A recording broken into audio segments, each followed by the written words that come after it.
नहीं, देखिए, इसमें आदरणीय प्रधानमंत्री जी ने जो बात कही, ये पूरा देश जानता है कि ये देश तो माँ काली को, माँ दुर्गा को, देवी की पूजा करती है। हम तो कन्याओं की पूजा करने वाले ये देश है।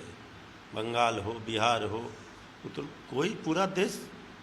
लेकिन अब भगवान को, देवी देवताओं को भी राजनीति में घसीटना, ये तो आदरणीय प्रधानमंत्री जी ने जो आज जिक्र किया, इससे पता चलता है कि उनकी मंशा, अब वो राम जी हनुमान जी तो हो ही गए हैं, अब काली जी पर आए हैं बीजेपी।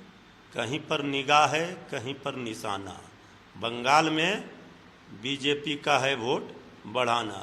बंगाल की जनता जानती है। इसके लिए आदरणीय प्रधानमंत्री जी को बताने की ज़रूरत नहीं है। आदरणीय प्रधानमंत्री जी को बताना चाहिए कि देश के नौजवानों को रोजगार कब मिलेगी, महंगाई कब कम होगी। ये देश की जनता के लिए महत्वपूर्ण है। गोवा कांग्रेस की बैठक कुछ विधायकों के भाजपा में शामिल होने के की कुल अफवाहों को खारिज करता है। कांग्रेस में फूट की अफवाहों के बीच गोवा विधानसभा अध्यक्ष ने अपनी डिप्टी के चुनाव की अधिसूचना रद्द कर दी। नहीं, देखिए, कांग्रेस पार्टी में गोवा में टूट की जो खबरें आई थी वो निराधार है। अब कांग्रेस पार्टी ने भी यह स्पष्ट कर दिया है, और भारतीय जनता पार्टी तो इसी तरह से प्रोपगंडा चलाती है, अफवाह फैलाती है। ये विरोधी दल के पार्टी नेता में फूट हो रही है। अब कुछ जगहों पर बीजेपी ने जो खेल किया है, अब सारे लोग इस डिजाइन को बीजेपी का समझ चुके हैं। अब बीजेपी में ही टूट होगी जहां जहां बीजेपी की सरकार है। टीएमसी विधायक इदरीस अली ने रविवार को कहा कि श्रीलंका के राष्ट्रपति गोटाबाया राजपक्षे के रूप में पीएम मोदी का भी वही असर होगा जो श्रीलंका के राष्ट्रपति गोटाबाया राजपक्षे के साथ हुआ था, जिन्हें मजबूर किया गया था। इंडिया टुडे की रिपोर्ट के अनुसार सरकार विरोधी प्रदर्शनकारियों के कोलंबो में उनके आधिकारिक आवास पर धावा बोलने के बाद अपने आधिकारिक आवास से भागने के लिए मजबूर होना पड़ा।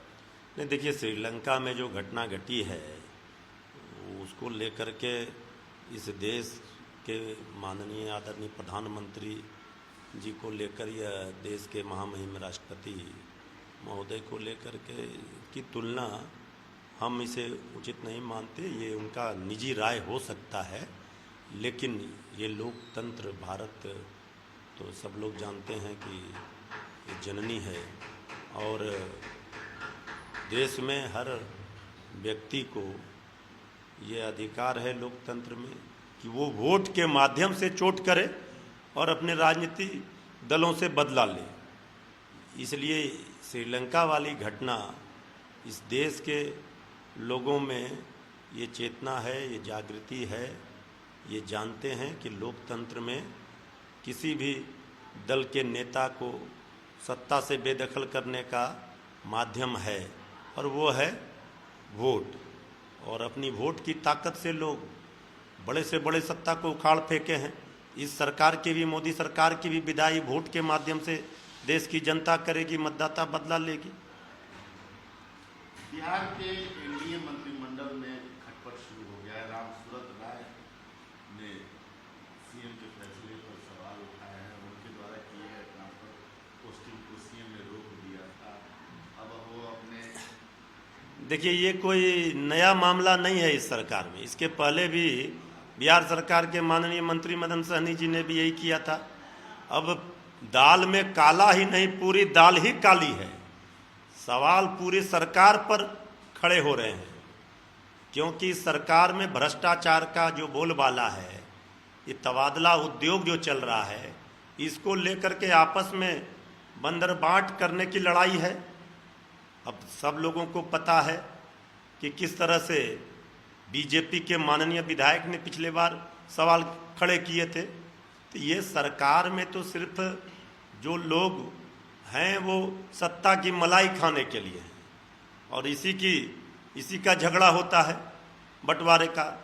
तो अब बीजेपी कोटे के मंत्री ने सवाल खड़े किए हैं और जिस तरह इस्तीफा की धमकी वो दे रहे हैं, तो ये तो सरकार में कुछ भी ठीक नहीं है।